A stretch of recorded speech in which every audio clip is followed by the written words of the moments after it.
नमस्कार मित्रांनो, पुन्हा एकदा स्वागत करतो माझ्या बॅकपॅक निहाल यूट्यूब चॅनलवरती। तर मित्रांनो, आज मी निघालो आहे केरळामधील जटायू अर्थ सेंटर एक्सप्लोर करण्यासाठी। मी निघालो होतो LFP मधून आणि LFP मधून जटायूला जाण्यासाठी साधारणतः 3 तासाचे अंतर लागते। मी आता पोहोचलेलो आहे अर्थ सेंटर येथे आणि तुम्ही समोर बघू शकता की खूपच गर्दी झालेली आहे। मी आता तिकीट काउंटर जवळ आलेलो आहे आणि तुम्ही बघू शकता की कितीतरी गर्दी झालेली आहे आणि ह्या गर्दीचं मुख्य कारण म्हणजे केबल कार आज बंद असल्यामुळे आम्हाला ट्रेकिंग करतच जावे लागणार आहे।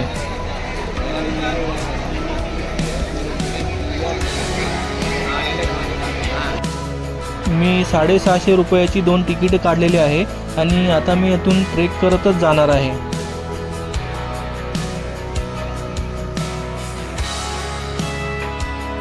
जटायू अर्थ सेंटर हे ठिकाण केरळामधील कोल्लम डिस्ट्रिक्ट येथे आहे आणि हे जटायू या पक्षाच्या स्मरणार्थ बनवण्यात आलेले आहे।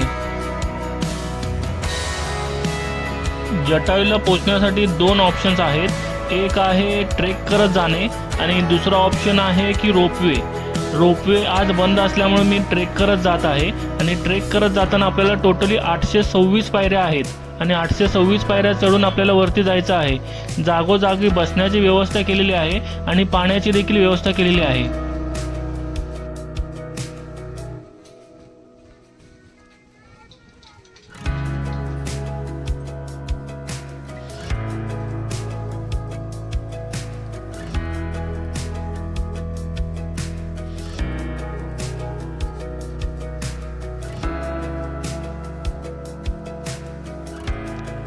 रावण सीतेचे अपहरण करून घेऊन जात असताना जटायू पक्षाने सीते मातेचे रक्षण करण्यासाठी रावणाशी झुंज दिली होती। या रावणाशी लढताना जटायूने आपले प्राण दिले होते आणि ही मूर्ती त्या त्यागाचे आणि शौर्याचे प्रतीक आहे।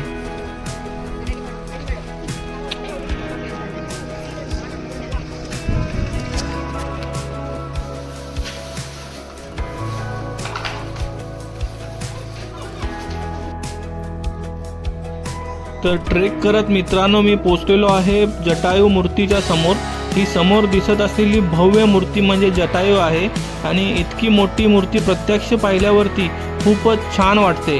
ही मूर्ती 200 फूट लांब आणि 70 फूट उंच आहे आणि जगातली सगळ्यात मोठी पक्षाची मूर्ती आहे।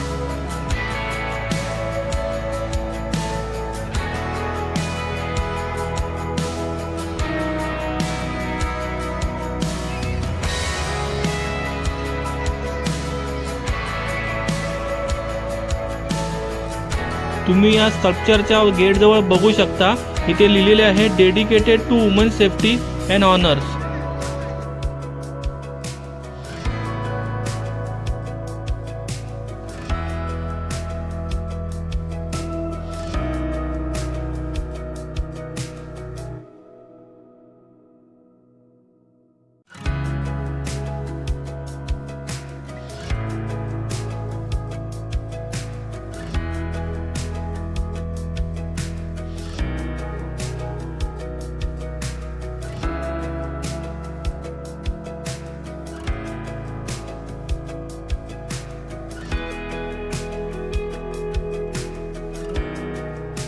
या जटायूच्या स्कल्पचरच्या बाजूलाच भव्य असं राम मंदिर बांधण्यात आलेले आहे आणि हे खूपच छान बांधण्यात आलेले आहे।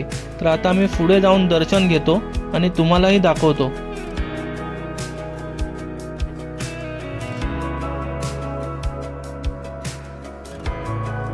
हे ठिकाण उंचावर असल्यामुळे इथून तुम्ही बघू शकता की आजूबाजूच्या परिसराचे खूप मस्त असा व्ह्यू भेटत आहे।